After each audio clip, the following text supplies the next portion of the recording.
அம்மன் அருள் TV நேயர்களுக்கு அன்பான வணக்கங்கள். உங்கள் பாரம்பரிய அருள்வாக்கு ஜோதிடர் பாலசுப்ரமணியன் அடியனின் அன்பு வணக்கங்கள்.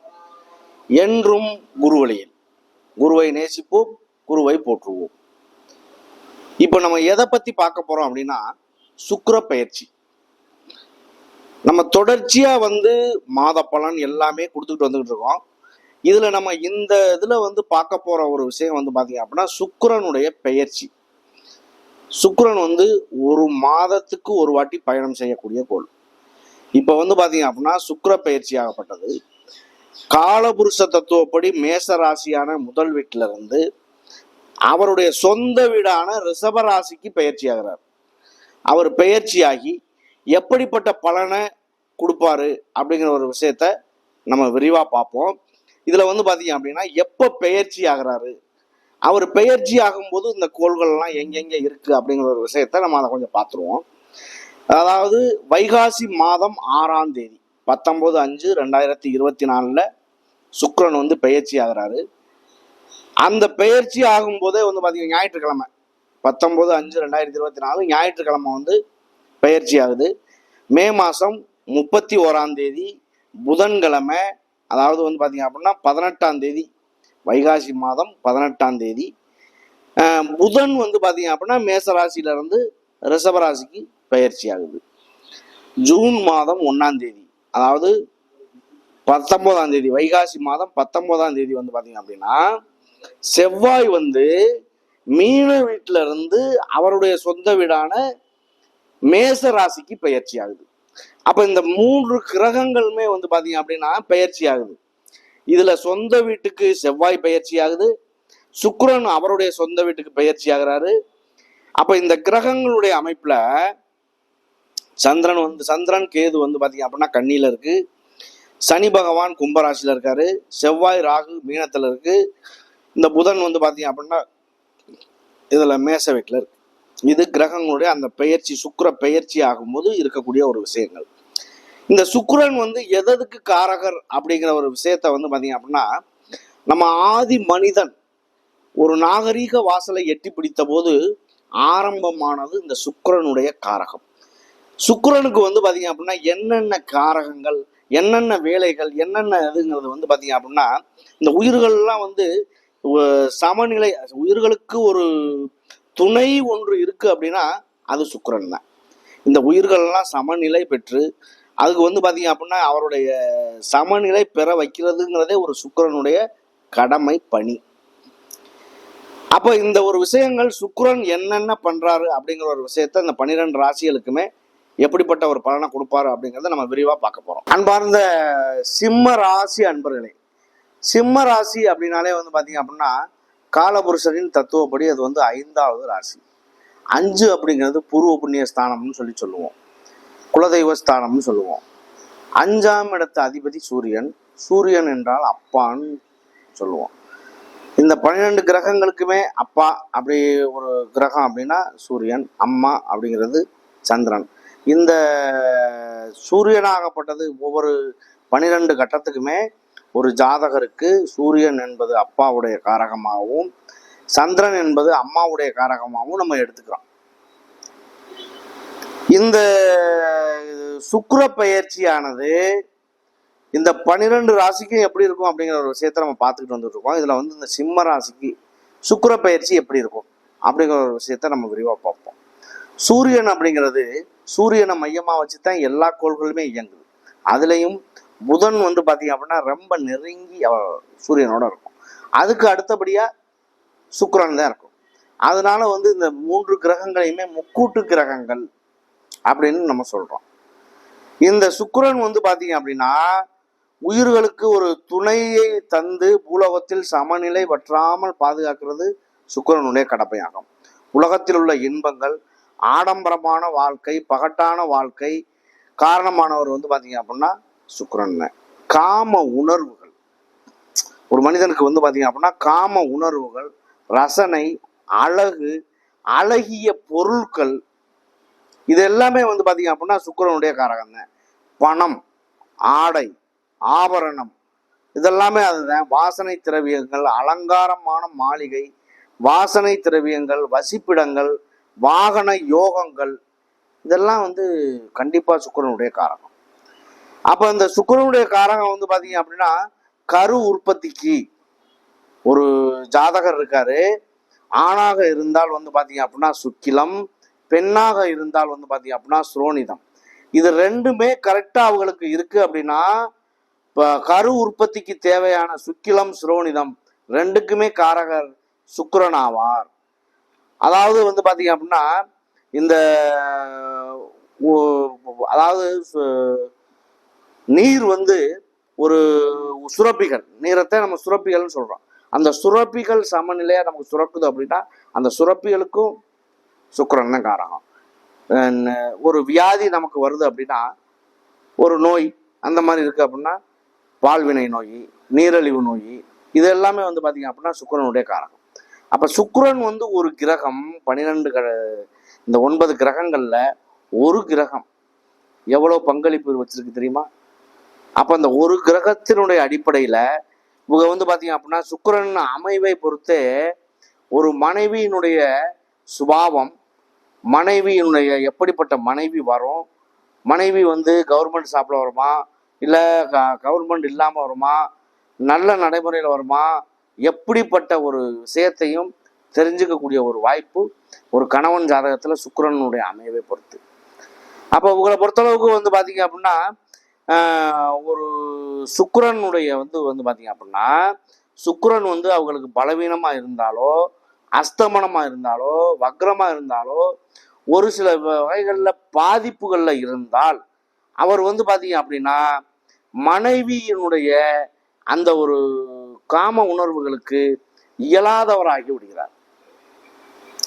அதுதான் சுக்கிரனுடைய. நம்ம என்ன அப்படி ஓப்பனா சொல்றோம் அப்படின்னு யாரும் தவறா நினைச்சிட வேண்டாம்.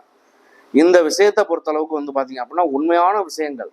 நிறைய பேர் கருத்து வேறுபாடுகள்ல பிரிகிறாங்க குடும்பங்கள். அது இல்லாம வந்து பாத்தீங்க அப்படின்னா சுக்கிலம், சுரோனிதம் இதெல்லாம் கூட காரணமா இருக்கலாம். யாரும் வெளியில சொல்றது இல்லை, வெளியில சொல்றவங்களும் உண்டு. அப்போ ஒருவருக்கு சுக்கிரன் வந்து சாதகமாக நல்ல நிலையில அமைஞ்சால் அவருடைய வாழ்க்கையில ஆரம்பத்துல இருந்து கடைசி வரைக்கும் நல்ல ஒரு பகட்டான ஒரு வாழ்க்கையில வாழ்ந்துட்டு அந்திம காலம் வரைக்கும் வாழ்ந்துட்டு போயிடுவாங்க. ஆனா சுக்கிரன் வந்து சாதகமா இல்லை அப்படின்னா அவங்க வந்து பாத்தீங்க அப்படின்னா ஒரு வாழ்க்கையில ஒரு விரக்தி, மனப்பக்குவம் எல்லாத்தையும் இழந்து ஒரு நிலையை தடுமாறி நிற்கக்கூடிய ஒரு நபராகவும் போயிடுவாங்க. அப்போ இவங்களை பொறுத்தளவுக்கு வந்து பார்த்தீங்க அப்படின்னா சுக்கிரன் வந்து கிட்டத்தட்ட ஒரு 18 மாதங்களுக்கு அப்புறம் வந்து பார்த்தீங்க அப்படின்னா வக்ரமாகும். வக்ரமாகிறதுங்கிறதே வந்து பார்த்தீங்க அப்படின்னா 45 நாள் 50 நாள் அந்த மாதிரி வக்ரகதி ஆகிறதுக்கான வாய்ப்பு உண்டு. இந்த வக்ரங்கள் இந்த மாதிரி ஒரு பலவீனங்கள்லாம் வந்து பார்த்தீங்க அப்படின்னா அவ்வளோ ஒரு சிறப்பாக சொல்கிறதுக்கான வாய்ப்பு இருக்காது.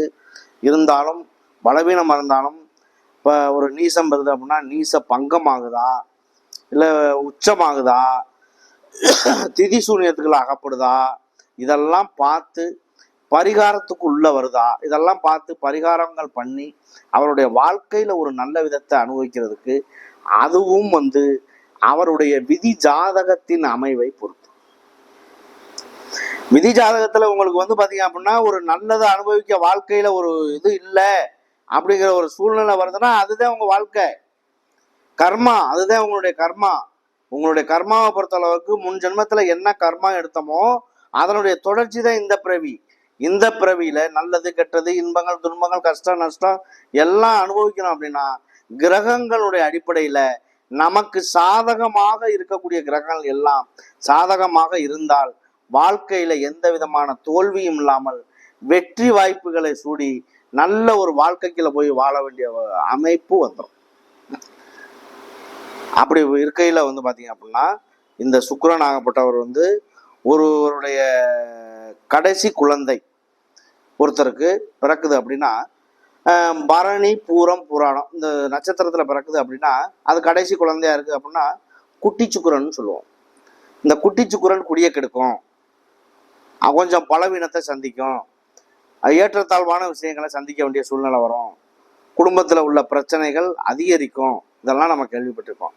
ஆனால் சுக்கிரன் வந்து உங்களுக்கு சாதகமா அதுல அமைகிறாரு அப்படின்னா அவருடைய நட்சத்திரத்திலே பிறந்து இல்லை ஒரு சுயசாரத்திலே இருந்து ஏதோ ஒரு வகையில நல்ல நிலையில சுக்கிரன் அமைய பெற்றால் பாக்கியஸ்தானத்துல எந்த விதமான குறைபாடுகள் வரவே வராது. எந்த கிரகமா இருந்தாலும் லக்னாதிபதியோ ராசி அதிபதியோ நல்லா இருந்தால் எத்தனை கெட்ட கிரகங்கள் அவரை பார்த்தாலும் ஒன்றும் பண்ணாது. இதே லக்னாதிபதியோ ராசி அதிபதியோ கெட்டு போயிட்டா எத்தனை நல்ல கிரகங்கள் பார்த்தாலும் அவரை பலன் இல்லை. அப்ப இந்த மாதிரி நேரங்கள்ல குழந்தைகளா இருக்கு அப்படின்னா நம்ம என்ன சொல்லுவோம்? குழந்தைய தத்து கொடுத்துரு, லக்னாதிபதி பாதிப்புல இருக்கு, உயிருக்கு ஆபத்து, பிள்ளைய தத்து கொடுத்துட்டு அப்படின்னா அந்த தோஷம் அடிபட்டு போகும் அப்படின்னு சொல்லுவோம். அப்ப இந்த விஷயத்தை பொறுத்தளவுக்கு பெரிய மனிதர்களா இருந்தாலும் யாருக்கு நல்லது நடக்குது கெட்டது நடக்குது, தசாபுத்தி காலங்களினுடைய தன்மை என்ன, இந்த கோச்சாரங்களினுடைய தன்மை என்ன, அது அவங்களுக்கு எவ்வளவு ஒரு பங்களிப்பு அளிக்கும், இதெல்லாம் நம்ம பார்த்து விதி ஜாதகத்துல விதி மதி கதின்னு நம்ம சொல்றோம்.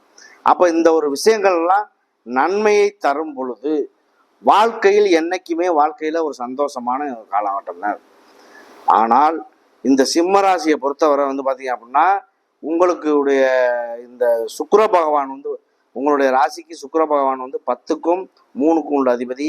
அவர் உங்களுடைய 9ஆம் இடமான பாக்கியஸ்தானத்துல 10ஆம் இடமான தொழில் ஸ்தானத்துக்கு தொழிலில் பார்த்தீங்க அப்படின்னா குரு, சுக்கிரன், சூரியன், புதன் 4 கிரகங்கள் இருக்கு. இந்த 4 கிரகங்களுமே உங்களுடைய 2ஆம் இடத்தை பார்க்குது. குரு பார்த்தால் போதும், 4 கிரகங்களுடைய தன்மையை குரு தான் வாங்கி செய்கிறாரு. அப்போ இந்த குரு பகவான் 4ஆம் பார்வையா 5ஆம் பார்வையா உங்களுடைய 2ஆம் இடத்தை பார்க்கும் பொழுது தனம், தனம் என்றால் பணம், வாக்கு, பேசக்கூடிய வார்த்தைகள், குடும்பம், வருமானம், அடிப்படை கல்வி, படிப்பு, இது எல்லாமே மேலோங்கி போகக்கூடிய ஒரு காலகட்டம். அப்ப இந்த விஷயத்துல ஒரு நல்லா படிக்காத ஒரு குழந்தையா இருக்கு அப்படின்னா அதுக்கு நேரம் நல்லா இருக்கு அப்படின்னா, இல்ல படிக்கக்கூடிய குழந்தையாவே இருந்தாலும் அவங்களுக்கு பாத்தீங்க அப்படின்னா பணம் இல்லை, படிக்க வைக்க முடியல அப்படின்னா யாராவது ஒருத்தர் வருவார். அவர் அவங்களுக்கு ஹெல்ப் பண்ணி படிக்க வைக்கிறதுக்கான வாய்ப்பு உண்டாகும். அப்ப இது பாத்தீங்க அப்படின்னா இந்த ஒரு கிரகங்களுடைய அமைப்பு அந்த நிலைக்கு கொண்டு போய் விடும். அவருடைய வாழ்க்கையில அந்திம காலம் வரைக்கும் ஒரு நல்ல ஒரு நிலையில இருக்காரு, நல்ல ஒரு வாழ்க்கை துணை இருக்காது. ஆண் பெண் யாரா இருந்தாலும் வாழ்க்கை துணை அமையுது அப்படின்னா அது ரொம்ப பெரிய விஷயம். இதே செவ்வாயும் சுக்கிரனும் இணைவு பெற்றால் அவங்களுடைய வாழ்க்கையில அவங்களுடைய இயற்கையில காம உணர்வுகளை அதிகமா சந்திக்க வேண்டிய சூழ்நிலை வரும். அப்ப அவங்க பாத்தீங்க அப்படின்னா ஏதேனும் பிரச்சனைகள் இந்த மாதிரிலாம் ஒரு சிலருக்கெல்லாம் வர்றதுக்கான காரணம் என்ன, அதுவும் ஒரு காரணமாகும். ஒரு கிரகம் பலமா அமைகிறதும் பலவீனமா அமைகிறதும் தான் அதனுடைய நிலை. அப்போ உங்களை பொறுத்தளவுக்கு பாத்தீங்க அப்படின்னா இந்த செவ்வாயும் பாத்தீங்க அப்படின்னா உங்களுடைய 8ஆம் வீட்டில் இருக்கக்கூடிய அதிபதி 9ஆம் இடமான பாக்கியஸ்தானத்துக்கு வர்றதுனால அருமையான ஒரு காலகட்டமா இருக்கு இந்த சுக்கிர பயிற்சி. இந்த சுக்கிர பயிற்சியில பாத்தீங்க அப்படின்னா ஒரு குறிப்பிட்ட காரியங்கள் எல்லாமே பாத்தீங்க அப்படின்னா சுக்கிரனுடைய பணி அதிகமா இருக்கு. இந்த அதிகமா இருக்கிறதுனால இந்த குருவாகப்பட்டவர் பாத்தீங்க அப்படின்னா உங்களுடைய 10ஆம் இடத்திலேயே அவர் தொழில் ஸ்தானத்துல இருந்து அவர் உங்களுடைய 2ஆம் இடம், 4ஆம் இடம், 6ஆம் இடத்தை பார்க்கறதுனால 4ஆம் இடத்தையும் பார்ப்பதினால் வீடு, மனை, வண்டி, வாகன யோகங்கள் கண்டிப்பாக உண்டு. 6ஆம் இடம் அப்படிங்கிறது ருணம், ரோக, சத்துருன்னு சொல்லுவோம். அந்த இடம் பாத்தீங்க அப்படின்னா 6ஆம் இடத்துக்கும் நல்ல நேரம் இருக்கிறதுனால கடன் வாங்கினாலும் ஒரு தொழில் பண்றதுக்கான ஒரு வாய்ப்புகள் கிடைக்கும். அந்த வாய்ப்புகளுமே பாத்தீங்க அப்படின்னா நல்ல முயற்சியை கொடுத்து முயற்சிகள் திருவினையாக்கும். இந்த ஒரு விஷயத்த அது திருவினை ஆக்கும். எந்த காரணத்தை கொண்டு நல்ல ஒரு சூழ்நிலைகள் அமையும், இதுல குறைபாடுகள் இருக்காது. இதுல மகம், பூரம், உத்திரம் 3 நட்சத்திரங்கள். மக நட்சத்திரம் என்பது கேதுவுடைய நட்சத்திரம். கேது பகவான் பாத்தீங்க அப்படின்னா உங்களுக்கு ஒரு சில நன்மைகளை செய்யக்கூடியவர். அந்த ஒரு கேது பகவான் உங்களுக்காக பாத்தீங்க அப்படின்னா 2ஆம் இடத்துல தான் இருக்காரு. தனஸ்தானம், வாக்குஸ்தானத்தில் இருக்கிறதுனால அந்த 2ஆம் இடத்தை வாக்குஸ்தானத்தை பார்ப்பதினால் ஒரு நல்ல முன்னேற்றங்கள் ஏற்பட வாய்ப்பு உண்டு. இதெல்லாம் விட ஒரு பெரிய விஷயம் என்ன அப்படின்னா கணவன் மனைவி கருத்து வேறுபாடுகள்ல பாத்தீங்க அப்படின்னா பிரிஞ்சிடுறாங்க. இந்த 2ஆம் இடம் சரியா இல்லை அப்படின்னா கணவன் மனைவிகளை கண்டிப்பா ஒரு சில சண்டை சச்சரவுகள் இருக்கும். உங்க ஜாதகத்துல 2ஆம் இடம் நல்லா இருக்கான்னு பாத்துக்கோங்க. 2ஆம் இடத்தை ஏதேனும் கிரகங்கள் பார்க்குதான்னு பாத்துக்கோங்க. அப்ப அது பார்த்துச்சு அப்படின்னா வாழ்க்கையில நல்ல முன்னேற்றங்களை சந்திக்கிறதுக்கான ஒரு வாய்ப்பும் உங்களுக்கு உண்டு. அடுத்து வந்து பூர நட்சத்திரம். பூர நட்சத்திரம் என்பது சுக்கிரனுடைய நட்சத்திரம். சுக்கிரன் வந்து உங்களுக்காக வந்து பார்த்தீங்க அப்படின்னா 2ஆம் இடத்துல இருக்காரு. 2ஆம் இடத்துல இருக்கிறதுனால வந்து மன்னிக்கணும், அதாவது உங்களுக்காக வந்து 10ஆம் இடத்துல இருக்காரு. 10ஆம் இடத்துல வந்து குருவோட சேர்ந்து 2ஆம் இடத்தை பார்க்குறாங்க, குரு பார்க்குறாரு. குரு பார்த்தால் கோடி நன்மை. கண்டிப்பா நம்ம சொல்றோம்ல, குரு இருக்கக்கூடிய இடத்த விட குரு பார்க்கக்கூடிய பார்வைகள் கோடி நன்மையை தரும். அப்போ உங்களை பொறுத்தளவுக்கு வந்து பார்த்தீங்க அப்படின்னா இதுல வந்து ஒவ்வொரு ஜாதகத்திலையும் மாந்தி கிரகம் வருது. இந்த மாந்தியை வந்து ஒரு சிலர் வந்து எடுத்துக்கிறாங்க, ஒரு சிலர் எடுக்கிறது இல்லை. இப்போவே நம்மளே வந்து பார்த்தீங்க அப்படின்னா சொல்லும்போது அந்த மாந்தி கிரகத்தை பற்றி நம்ம சொல்லவே இல்லை. அப்போ இந்த மாந்தி அப்படிங்கிறது வந்து பார்த்தீங்க அப்படின்னா இறந்து போன செத்து போன ஒரு ஆத்மான்னு அர்த்தம். ஒரு ஜாதகத்துல இந்த மாந்தியை மட்டும் வச்சே வந்து ஒரு பலன் கூட சொல்லிட்டு போயிடலாம். அந்த அளவுக்கான ஒரு நல்ல ஒரு கிரகம் அது. மாந்தி அப்படிங்கிறது சனி பகவானுடைய பிள்ளை தான் அது. இருந்தாலும் இந்த மாந்தி ஆகப்பட்டது எந்த நட்சத்திரத்துல வருதோ அந்த நட்சத்திரம் வந்து பார்த்தீங்க அப்படின்னா ரொம்ப சிறப்பான நட்சத்திரம். அது இல்லாமல் வந்து இந்த மாந்தியை வச்சே ஒரு ஜாதகத்தினுடைய பலனும் சொல்லி முடிச்சுக்கலாம். அப்போ இந்த விஷயத்துல மகம் பூரம் உத்திர நட்சத்திரம் வந்து பார்த்தீங்க அப்படின்னா சூரியனுடைய நட்சத்திரம். சூரிய பகவான் உங்களுக்காக 10ஆம் இடமான தொழில் ஸ்தானத்துல இருந்து அப்படியே வந்து பார்த்தீங்க அப்படின்னா அவர் மாதத்தில் பயணம் செய்யக்கூடிய கொள்முதனால கொஞ்சம் கொஞ்சமாக பயிற்சி ஆகிட்டு வந்துகிட்டே இருக்காரு. இந்த சுக்கிர பயிற்சியானது இந்த மகம் பூரம் உத்திரம் 3 நட்சத்திரத்துக்குமே வந்து பார்த்தீங்க அப்படின்னா மிக மிக ஒரு அவசியமானது. ஏன் சொல்கிறேன் அப்படின்னா வாழ்க்கையில் சந்தோஷம் அப்படிங்கிற ஒன்று இருக்குது அப்படின்னா அது சுக்கிரன் மட்டுமே. ஆண் பெண் யாராக இருந்தாலுமே அப்போ அவங்களுக்குள்ள வந்து எந்த விதமான சுக்கிரன் நல்லா இருந்தால் விரிசல் வருமா, குடும்பத்தில் சண்டை சச்சரவு வருமா, சுக்கிரன் நல்ல நிலையில் இருந்தால் பண கஷ்டங்கள் வருமா, எதுவும் வராது. இப்போ வாழ்க்கையில் சுகபோகமான ஒரு வாழ்க்கையை ஒரு மனிதன் ஆடம்பரமாக சந்திக்கிறான் அப்படின்னா அவனுக்கு சுக்கிரன் வந்து பலமாக இருக்குன்னு அர்த்தம். அப்போ இதை பொறுத்தளவுக்கு இந்த மகம் பூரம் உத்திரம் 3 நட்சத்திரங்களுக்குமே ஒரு நல்ல மாற்றம் உண்டு. இந்த மாற்றங்கள் எதுவாக இருந்தாலும் பயன்படுத்துங்க. நன்றி, வணக்கம்.